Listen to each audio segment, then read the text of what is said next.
السلام علیکم ورحمۃ اللہ وبرکاتہ۔ آج ہم پڑھیں گے سورۃ البقرہ کی آیت نمبر 230۔ اعوذ باللہ السمیع العلیم من الشیطان الرجیم، بسم اللہ الرحمن الرحیم۔ فَإِن طَلَّقَهَا فَلَا تَحِلُّ لَهُ مِن بَعْدُ حَتَّى تَنكِحَ زَوْجًا غَيْرَهُ، پس اگر خامند اس کو تیسری طلاق دے دے، فلا تحل لہ، تو وہ بیوی اس کے لیے حلال نہیں ہے، من بعد، تیسری طلاق کے بعد، حتی تنکیح زوجا غیرہ، یہاں تک کہ وہ دوسرے شوہر سے نکاح کرے۔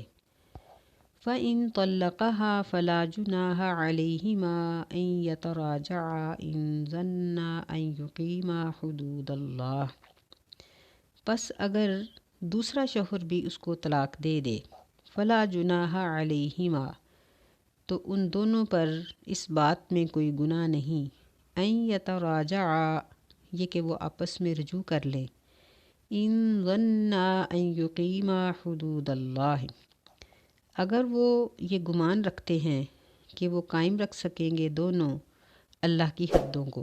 وَتِلْكَ حُدُودُ اللَّهِ يُبَيِّنُهَا لِقَوْمٍ يَعْلَمُونَ،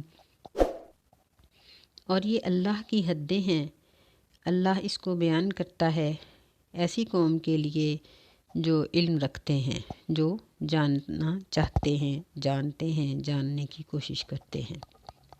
اب ہم اس کو دوبارہ دیکھیں گے۔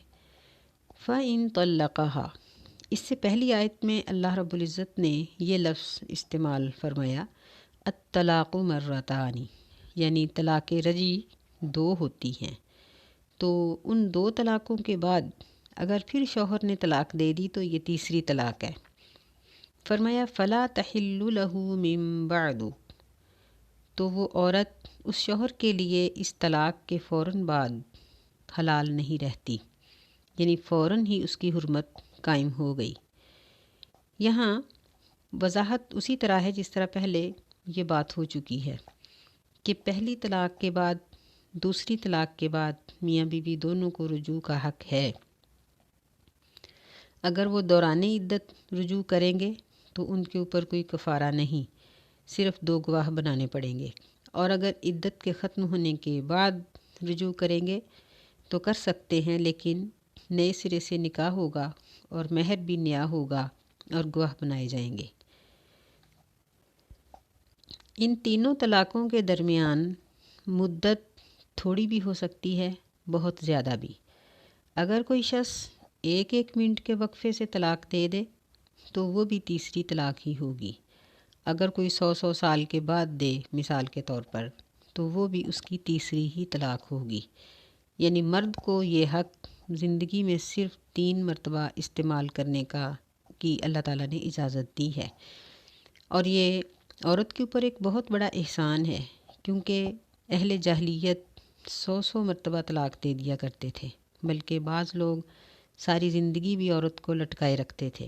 ایسے ہی آج کل بھی جہاں جہالت ہے، جاہل لوگ عورت کو تنگ کرنے کے لیے ساری زندگی اس کو لٹکائے رکھتے ہیں، نہ وہ نکاح والی ہوتی ہے نہ طلاق والی۔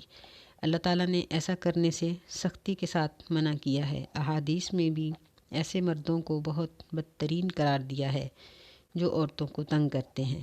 یہاں اللہ تعالیٰ نے فرمایا کہ وہ اس کے لیے حلال نہیں، حتی تنکیح زوجن غیرہ، یہاں تک کہ وہ دوسرے شوہر سے نکاح کرے۔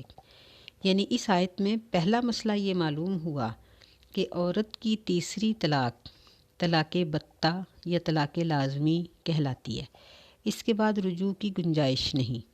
دوسرا مسئلہ یہ معلوم ہوا حتی تنکیح زوجن غیرہ، کہ پہلے شوہر کے ساتھ دوبارہ تعلقات استوار کرنے کی ایک ہی صورت ہے کہ وہ عورت کسی دوسرے شوہر سے نکاح کرے اور پھر اس کے عقد میں رہے، یعنی وہ اس کے ساتھ صحبت کرے، خلوت کرے، اور پھر اس کے بعد وہ دوسرا شوہر پہلے شوہر کی مرضی یا اس کے حکم یا اشارے یا رضا کے بغیر، یعنی اس کے دخل مداخلت کے بغیر اپنی مرضی سے طلاق دے دے، یا وہ فوت ہو جائے، فلا جناح علیہما، تو پھر ان دونوں پر گناہ نہیں، ان یتراجعا، کہ وہ آپس میں رجوع کر لیں۔ یعنی یہاں یہ شرط رکھی گئی ہے کہ دوسرے نکاح میں پہلے شوہر کا کوئی دخل مداخلت نہ ہو کسی قسم کا، نہ اشارے کنائے کے ساتھ، نہ کسی تحریر کے ساتھ، نہ عہد معاہدے کے ساتھ۔ عورت اپنی مرضی سے کسی دوسرے شوہر سے نکاح کر لیتی ہے، لیکن وہاں بھی اس کا نباہ نہیں ہوتا یا اتفاق سے وہ فوت ہو جاتا ہے، تو ایسی صورت میں وہ پہلے شوہر کے ساتھ دوبارہ نکاح کر سکتی ہے۔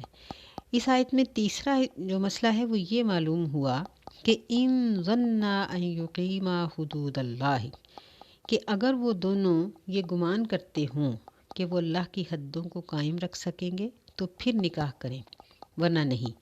یعنی پہلے میاں بیوی، عورت اپنے پہلے خامن یا وہ مرد اپنی اس پہلی بیوی کے ساتھ رہ چکا ہے اور اسے پتہ ہے کہ وہ آئندہ گزارا کر سکتے ہیں کہ نہیں، اگر ان کو 100% یقین ہے کہ نکاح کامیاب ہوگا تو پھر نکاح کریں۔ شک شبے کی بنیاد پر نکاح نہیں کرنا چاہیے، کیونکہ نکاح یہ شریعت کا ایک مقدس عمل ہے۔ اللہ تعالیٰ نے اس کے اندر عورت کا اور مرد کا تقدس رکھا ہے، دونوں کی پاکیزگی، دونوں کی حیا اور نسب کو درست رکھنے کے لیے نکاح کا حکم دیا ہے۔ اس لیے نکاح ہمیشہ اس وقت کرنا چاہیے جب 100% نباہ کے امکانات موجود ہوں۔ بعض لوگ لڑکے لڑکی کی رضا کے بغیر جبراً نکاح کر دیتے ہیں کہ دونوں ایک دوسرے کے ساتھ ملیں گے تو درست رہ جائیں گے۔ یہ غلط بات ہے، ایسا نہیں ہونا چاہیے۔ بیٹا بیٹی اگر کنوارے ہیں تو پھر بھی ان سے اجازت لینے کا حکم ہے، اور اگر ان دونوں میں سے ایک یا دونوں شادی شدہ ہیں تو پھر تو اس کی مرضی کے بغیر، یعنی پھر تو اس کے نکاح کے اندر کسی اور کا دخل نہیں رہتا، اگرچہ نکاح پھر بھی ولی کی موجودگی میں ہی ہوگا، لیکن عورت کی مرضی سے ہوگا، اگر وہ نہیں چاہے گی تو نہیں ہوگا۔ تو یہ 3 مسئلے اللہ تعالیٰ نے جہاں اس آیت میں بیان کیے ہیں، وہاں ایک چوتھا مسئلہ بھی اس میں بیان کیا گیا ہے۔ وہ کیا ہے؟ وہ یہ ہے کہ بعض جاہل لوگ پہلے شوہر کے ساتھ نکاح کرنے کے لیے عورت کا کسی دوسرے مرد کے ساتھ نکاح کر دیتے ہیں معینہ مدت کے لیے، کہ تم 8 دن 10 دن یا مہینے کے لیے اس کو اپنے پاس رکھ لو، پھر تم طلاق دے دو گے تو پہلا شوہر اس سے نکاح کر لے گا۔ اسلام میں اس کو حلالہ کہا جاتا ہے۔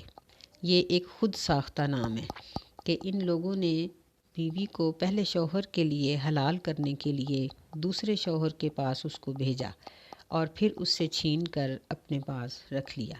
اسلام نے اس عمل پر لعنت کی ہے۔ نبی علیہ الصلوۃ والسلام کا فرمان ہے، سیدنا علی بن ابی طالب رضی اللہ تعالی عنہ بیان کرتے ہیں، اور اس حدیث کو امام احمد رحمۃ اللہ علیہ نے اپنی کتاب میں ذکر کیا ہے۔ فرماتے ہیں کہ لعن رسول اللہ صلی اللہ علیہ وسلم آکل الربا و موکلہ و شاہدیہ و کاتبہ، کہ نبی علیہ السلام نے لعنت فرمائی سود کھانے والے پر اور کھلانے والے پر، یعنی جو ادا کرتا ہے، اس کے دونوں گواہوں پر، اور سود کا معاملہ لکھنے والے پر، والواشمۃ والمستوشمۃ للحسن، اور دانتوں کو رگڑنے والیاں اور رگڑوانے والیاں خوبصورتی کے لیے، ان پر بھی لعنت ہے، یعنی دانتوں کی بناوٹ کو خوبصورتی کے لیے تبدیل کروانے والیوں پر لعنت ہے۔ ومانع الصدقہ، جو شخص صدقہ روک لیتا ہے، زکوٰۃ فرضی ادا نہیں کرتا یا اس کے پاس مال و دولت موجود ہے تو وہ صدقہ نہیں کرتا، ایسے شخص پر بھی اللہ کی رسول کی لعنت ہے۔ والمحلل لہ، اور حلالہ کرنے والا اور جس کے لیے حلالہ کیا گیا ہے، یعنی کرنے والا کون ہوا؟ دوسرا وہ مرد جس کے ساتھ عورت کا عارضی نکاح کیا جاتا ہے۔ محلل لہ پہلا شوہر، کہ وہ اپنے کسی دوست یا عزیز یا کسی چھوٹے بچے کے حوالے اپنی بیوی کو کرتا ہے، تو فرمایا کہ ان دونوں کے اوپر بھی لعنت ہے۔ یہاں عورت کا اس لیے تذکرہ نہیں کیا گیا کہ ایسے حالات میں اکثر عورت مجبور ہوتی ہے، تو اس لیے اس کا ذکر نہیں کیا گیا۔ اگر عورت خوشی کے ساتھ ایسا کرائے گی تو وہ بھی اسی لعنت میں شامل ہے۔ آپ دیکھیں کہ اسلام نے عورت کو کس قدر تحفظ دیا کہ عورت ایک کھلونا نہیں کہ آج ایک کے بستر پر تو کل دوسرے کے بستر پر جو اسے چاہے استفادہ کرے، نہیں، بلکہ یہ ایک عزت مآب ہستی ہے، اور اللہ تعالیٰ نے شوہر کو اس کا محافظ بنا کر اس کو گھر کے کلے میں رکھنے کا حکم دیا ہے۔ تو اس کی ذلت اور رسوائی یہ اسلام نے ہرگز پسند نہیں کی۔ اسی طرح بہت سی اور بھی احادیث آتی ہیں جن میں حلالہ کی ممانعت اور اس پر لعنت کا ذکر ہے۔ سیدنا عمر بن خطاب رضی اللہ تعالیٰ عنہ کہا کرتے تھے کہ اگر حلالہ کرنے والے یا کروانے والے کو ان کے پاس لایا جائے تو وہ اس کو رجم کر ڈالیں گے۔ سیدنا عثمان بن عفان رضی اللہ تعالیٰ عنہ نے بھی ایسے لوگوں کو اکٹھا رہنے کی اجازت نہیں دی۔ یہاں ایک بات یاد رکھنے کی ہے کہ اگر ایک عورت 3 طلاقوں کے بعد حلالہ کرتی ہے یا زناکاری کرتی ہے تو زناکاری یا حلالہ کرنے کی وجہ سے وہ پہلے شوہر کے لیے حلال نہیں ہو سکتی جب تک کہ وہ کسی دوسرے مرد سے شرعی طور پر نکاح کرے جس میں پہلے کی مداخلت نہ ہو، اور پھر وہ فوت ہو جائے یا طلاق دے دے، تو ایسی صورت میں وہ عورت پہلے شوہر کے ساتھ نکاح کر سکتی ہے۔ آیت کے اختتام پر اللہ تعالیٰ نے فرمایا وَتِلْكَ حُدُودُ اللَّهِ يُبَيِّنُهَا لِقَوْمٍ يَعْلَمُونَ کہ یہ اللہ کی حدیں ہیں، اللہ تعالیٰ نے ان کو جاننے والی قوم کے لیے بیان کیا ہے، یعنی ایسی قوم کے لیے جو علم رکھتی ہے۔ مطلب یہ ہوا کہ جو اس مسئلے کو نہیں سمجھتے اور ایسا کر گزرتے ہیں جس سے اللہ نے روکا ہے، تو ایسے لوگ اللہ کے نزدیک جاہل ہیں۔ اللہ تعالیٰ ہمیں ایسی جہالتوں سے بچنے کی توفیق عطا فرمائے، آمین یا رب العالمین۔ السلام علیکم ورحمۃ اللہ وبرکاتہ۔